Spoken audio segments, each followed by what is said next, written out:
Président, vous allez bien? Est-ce que le président Zelenskyy vous a convaincu d'envoyer ces avions dont il dit Je pense que les sujets ne se posent pas comme ça. Bonjour à tous et toutes. Je pense que c'était très important hier qu'on puisse avoir des discussions avec le président Zelenskyy. D'abord, le recevoir à Paris avec Olaf Scholz, c'était pour moi une manière de montrer notre unité, notre volonté d'être aux côtés de l'Ukraine jusqu'au bout et de raffirmer ce message qui est pour moi essentiel, que la Russie ne peut ni ne doit gagner cette guerre. Ensuite, nous avons surtout ensemble discuté en profondeur de la manière dont l'Ukraine voulait résister et mener les opérations dans les prochains mois. Et c'est au fond à la lumière de cela qu'il nous faut continuer d'apporter le soutien militaire à l'Ukraine et aux Ukrainiens. Vous le savez, la France l'a fait depuis le début avec les canons César, avec beaucoup d'éléments d'artillerie, avec des blindés et avec récemment les chars légers que nous avons décidé de livrer. Et on voit il y a un besoin capacitaire de court terme, c'est là-dessus qu'il faut se concentrer et que nous nous concentrerons. Nous avons également parlé du plan de paix en 10 points qui a été proposé par le président Zelenskyy et de la suite des négociations telles qu'elles peuvent se tenir, là aussi en regardant les différents éléments. Donc c'était pour moi une conversation stratégique qu'il était nécessaire d'avoir, parce que notre soutien, ça n'est pas simplement en quelque sorte répondre en permanence à des besoins ou parler de micro à micro, c'est aussi comprendre une guerre qui se mène sur le terrain, comprendre les besoins d'une armée et d'un peuple aux côtés duquel nous nous tenons depuis le début. Ça a été l'objet des discussions d'hier. Monsieur le Président, merci beaucoup. Olaf Scholz a mis en garde contre la tentation d'une surenchère dans la livraison d'armes quand Volodymyr Zelenskyy a demandé des avions, alors que l'Europe venait déjà d'accepter une livraison, ce qui est déjà un grand pas. Est-ce qu'il y a un risque d'escalade? Est-ce que c'est ça le danger finalement avec les avions? Le danger, c'est d'abord que aujourd'hui, il y a des difficultés sur le terrain. Et donc je pense qu'il faut rester très concentré et unis. Nous sommes aux côtés de l'Ukraine, de son armée, de son peuple, pour qu'il résiste et qu'il puisse mener les opérations utiles. Et ensuite, c'est quand on partage les objectifs de guerre qu'on peut savoir quels sont les équipements adaptés. Parce qu'on voit bien que les prochaines semaines et les prochains mois seront décisifs. Et je pense qu'il faut privilégier, je suis convaincu qu'il faut privilégier les livraisons utiles pour mener ces opérations et résister, plutôt que des engagements qui arriveront très tard ou très loin. Et donc il faut regarder ce qui est livrable à court terme, ce qui correspond aux besoins que les Ukrainiens ont pu détailler. Il ne m'appartient pas ici de les commenter parce que c'est un plan de bataille qui appartient au président de l'Ukraine et qu'il a partagé avec nous de manière stratégique. Et ce n'est pas quelque chose que je vous dirai. Mais c'est cela qui va déterminer notre volonté de livrer et d'accompagner. Mais est-ce que vous demandez des avions français pour Volodymyr Zelenskyy? Nous n'avons pas eu cette discussion hier soir parce que nous avons privilégié justement ce qui permet de mener ces opérations. A year ago, Europe was partnering with Africa. Today, they're threatening Africa to cut aid if they don't behave on migration. Which one is it? No, I think what we have to do is to make consistent our policy. We have to help support these countries in order to fight against poverty, inequalities, to deal with climate change, and to fight against terrorism. No doubt about that. We have to help them for education, agriculture, economic opportunities. No doubt about that. So I think the sequence we started with the African Union, European Union Summit remains very valid and has to be delivered. At the same time, we have to better protect our external borders. And sometimes it's very difficult for public opinion and societies to understand that you can help countries, you can provide visa, and at the same time they tell you, I cannot control the people when they arrive, and I don't want to take them back when you have problems with them. So it's a normal political dialogue. I would not put it as something, I would say, incompatible with this approach. And by the way, 1 year ago we discussed about migration as well, positive migration, but as well the migration we want to limit and better control. And I think what is at stake in the European Union, and the debate we will have, is how to better protect our borders and how to better integrate people when they arrive and they want to stay here. For two main reasons. One, because they are fighters for freedom and asking for asylum. Second, when they ask to work in our societies and contribute to our prosperity. France doesn't make its foreign aid conditional on migration and support of third countries. No, but we have this political dialogue. I would make it now as a broad dialogue. But I do believe that we have to improve our dialogue with the origin country. And I think it's much more efficient than trying to push back in third countries and having this type of approach. But for me, the conclusions we have and what the Commission proposed is extremely useful and very valid. And I think we have to improve our common policy vis-à-vis these countries of origin in order to reduce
Ukraine, His Excellency Volodymyr Zelenskyy.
We are here today on this historic occasion to welcome the President of Ukraine, Volodymyr Zelenskyy, to the European Parliament.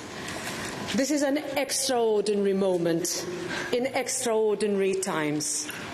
It has been almost 1 year since the brutal, illegal invasion of sovereign Ukraine by Russia. In all that time, Mr. President, your leadership has inspired your people and inspired every corner of the globe. When the world thinks of Ukraine, they think of the heroes fighting the odds, of David beating Goliath. They think of the icons of Snake Island, the warriors of Mariupol, the liberators of so many occupied towns and villages. Their names will be spoken of for generations. Notwithstanding the bombs that fall every day, your grain continues to feed the world. When a devastating earthquake hit Turkey and Syria, you stood up and sent rescuers, equipment and expertise. That is real solidarity.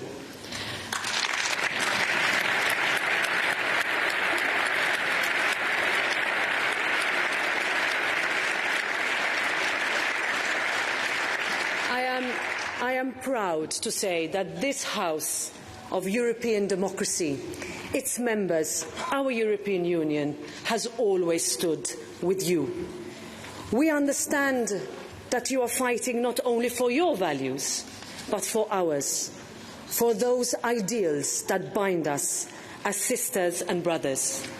They make us all European, because Ukraine is Europe, and your nation's future is in the European Union.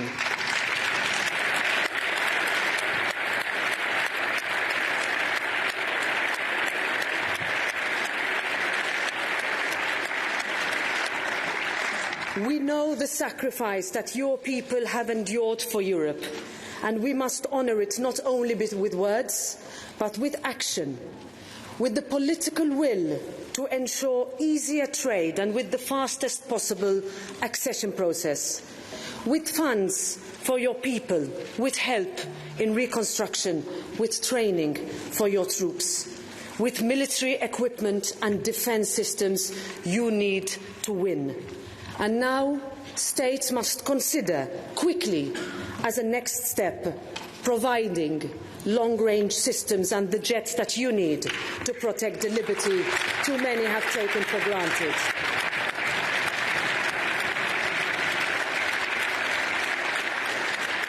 Our response must be proportional to the threat, and the threat is existential.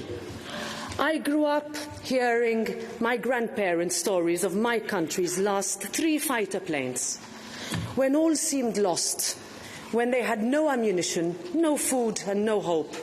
All that remained were their 3 barely functioning planes that they called Faith, Hope and Charity, named after what they were fighting for, after what was at stake.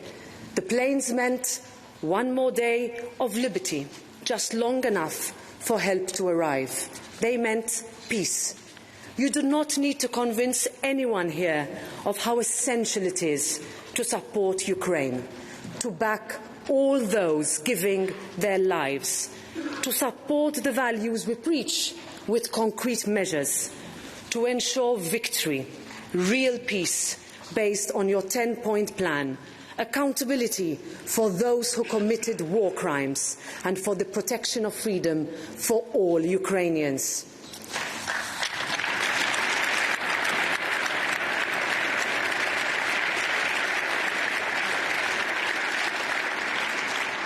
And I want to repeat the promise that I made to you when we met in Kiev last April. We have your back. We were with you then. We are with you now. We will be with you for as long as it takes. Freedom will prevail. Peace will reign. You will win. Slava Ukraini.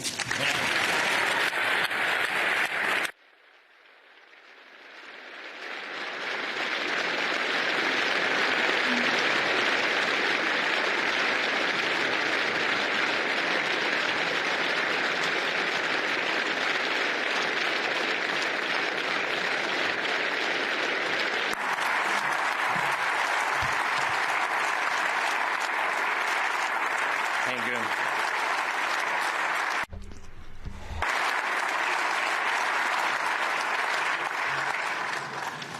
Slava Ukraini. Glory to Ukraine.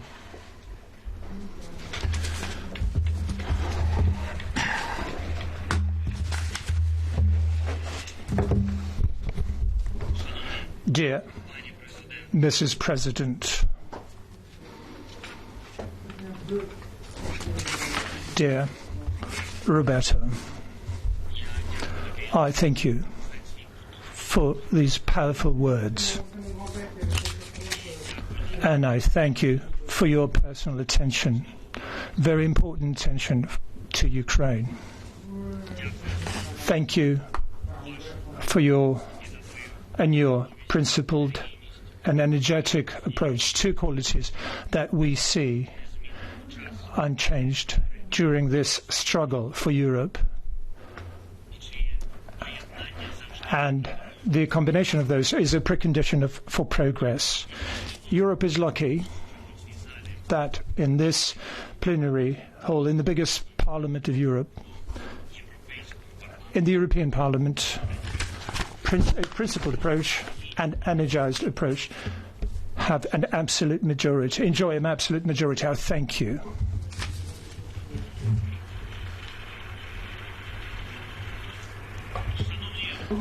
Dear representatives of Europe, dear leaders of Europe, all of us Europeans, each and every with hundreds of millions of people on our continent, combine these two statuses, representatives of Europe and leaders of Europe. This combination reflects what our Europe, modern Europe, peaceful Europe gives to the world. European way of life, European life standard, European rules of life, when each and every one have matter, when the law rules, the rule of law, when states strive to be social and societies strive to be open, when a diversities of value and the values of different people are united by fair equality, when borders are not violated, but when you don't feel that you cross borders, when people trust and have faith in tomorrow and are ready to go to squares to fight for their tomorrow, when between protesters and the president, there's only one barrier, and that is honest elections. This is our Europe. These are our rules. This is our way of life. And for Ukraine, it's a way home. A way to its home.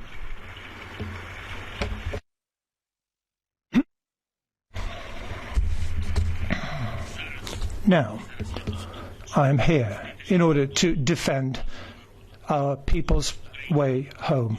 Of all Ukrainians, of all ages and various political convictions, of various social status, of various religious convictions, and different histories, but all of us enjoy this common European history. Ukrainian European way of life, they tried to annihilate it through total war. Why? Because after the Ukrainian European way of life, they want to destroy the European way as such. Out of all 27 elements of the European way of life, of 27 countries of the European Union, we will not allow that. This total war now that was waged by Russia is not only for the territory, for a territory in this or that part of Europe. The threat of it is that there is a dictator with massive supplies and reserves of Soviet weapons and weapons from dictatorial regimes, Iran in particular. In order to be able to fight like this, the Kremlin cynically and deliberately, year after year, step after step, was trying to eliminate and destroy what we see as our value in Europe. The value of human lives has been destroyed in Russia. For the authorities there, nobody is of value apart from those who are in the Kremlin and have their own wallets as at heart. 140 million of Russian citizens, for the leaders of Russia, are just bodies that are capable of carrying weapons to Russia, the weapons that would be on the battlefield and to keep everybody in obedience so they could become the supremacy of violence and obedience. These are the rules instead of law there. The Russian regime not only hates any social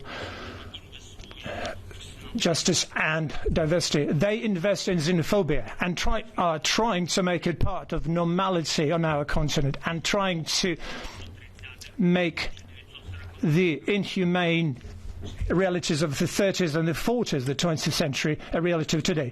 But this is the answer to that for us is no. No, Europe. We are defending we're defending from the anti-European, the most anti-European force of the modern world. We are defending ourselves, we, Ukrainians, on the battlefield together with you.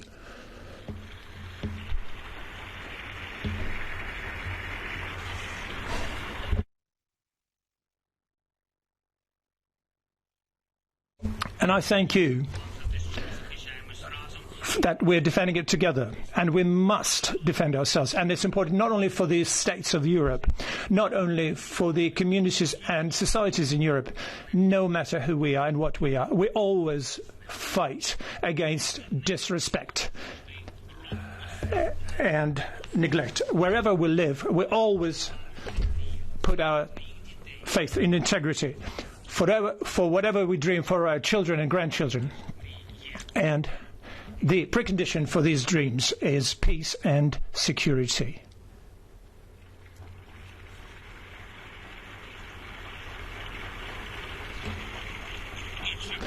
And that is going to be, and whether it's going to be possible if we do not overcome the anti-European force that is trying to steal from all of us our Europe. No. Only our victory will guarantee all that. Each of our European values, our victory that is going to be, that should happen, that would be mandatory. Dear leaders of Europe, dear President, ladies and gentlemen, dear members of the European Parliament, dear workers of the European Parliament here and other European institutions here, dear journalists, dear security service workers, dear military and army personnel, policemen, rescue workers, dear workers of municipalities, diplomats, teachers, professors, scientists, dear doctors, drivers, dear workers of seaports, farmers, dear industrialists, dear workers at the industrial enterprise, dear business owners, small, big businesses, dear workers at banks, dear energy workers and electricity grids workers, dear trade union workers, dear students and representatives of NGOs, dear producers and actors, lawyers, defense lawyers, human rights defenders. The destiny of Europe, the fate of Europe, has never depended on politicians, and that should not be the illusions now. Each and every one of us matter. Each and every one of you are strong. Each and every one of you is capable to impact and influence our common result, our common victory.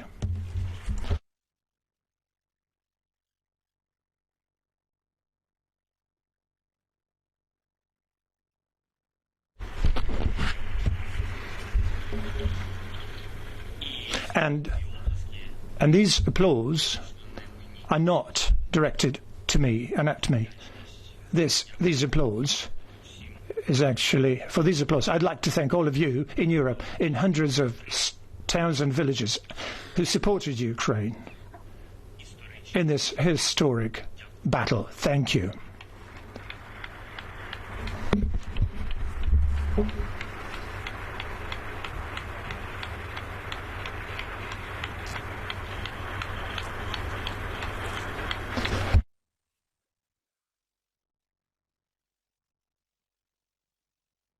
Thank you.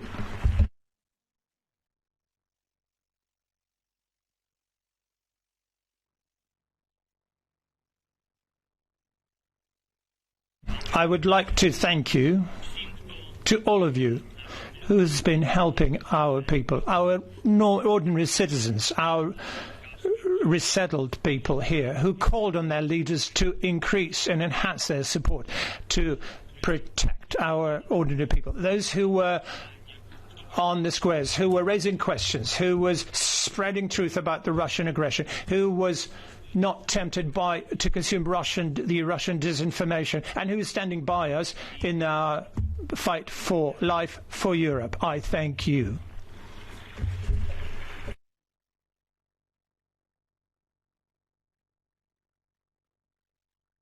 I thank all of us who help, all of you who helps Ukraine with vitally important supplies, weapons and ammunition, and energy equipment and fuel. Thousands of things and items that we wouldn't be able to endure in this total war. I thank you, ladies and gentlemen, and members of the European Parliament, and to you personally, Roberta, that you, with your decisions, defend the European way of life steadfastly, that you defend the Ukrainian European way of life.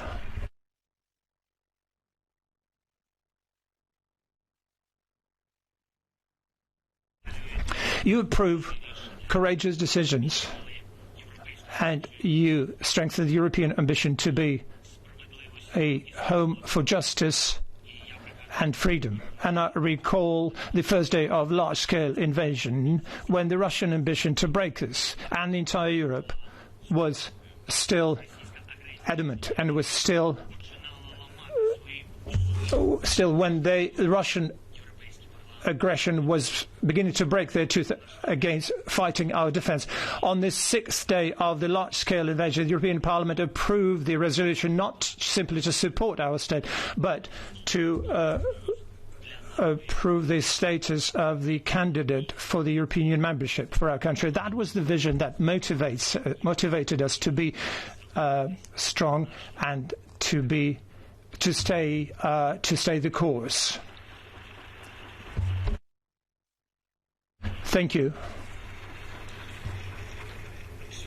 Today, during the meeting of the European Council, I will be able to thank personally the heads of state and the governments for the decisions that, over the course of last year, allowed our continent to do what the previous wave of leaders considered impossible. Europe, at last, is relieving itself of the ruinous dependence on the Russian fossil fuels. Europe is cleansing itself of the corruption influence of the Russian oligarchic business. Europe is defending itself from the infiltration of the agents of Russian secret services who were looking at Europe as the hunting field for the opposition opponents of the Russian regime. For the first time in its history, the European Union is providing the military assistance at such large scale, and I see such a positive assessment of reforms in a European country that is fighting, defending itself, and is modernising and reforming its institutions at the same time. We're approaching the European Union. Ukraine is going to be a member of the European Union. Ukraine is winning is going to be a member of the European Union. The European Union that is winning.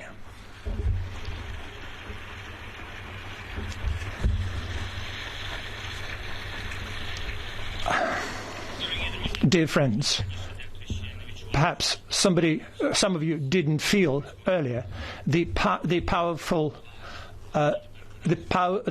the European way of life. And now, together, Ukraine and the European Union countries have made our strength obvious. Why is it possible? Because we combined a principled and energetic approach.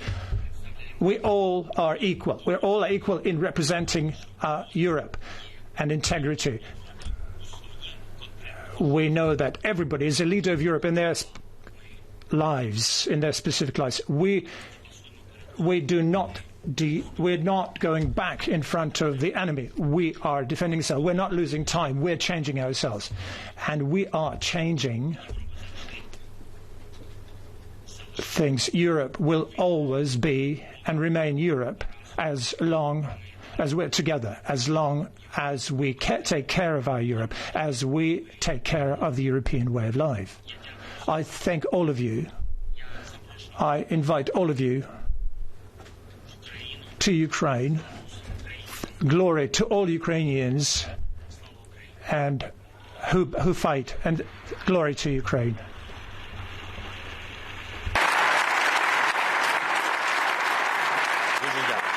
Thank you so much. Thank you very much.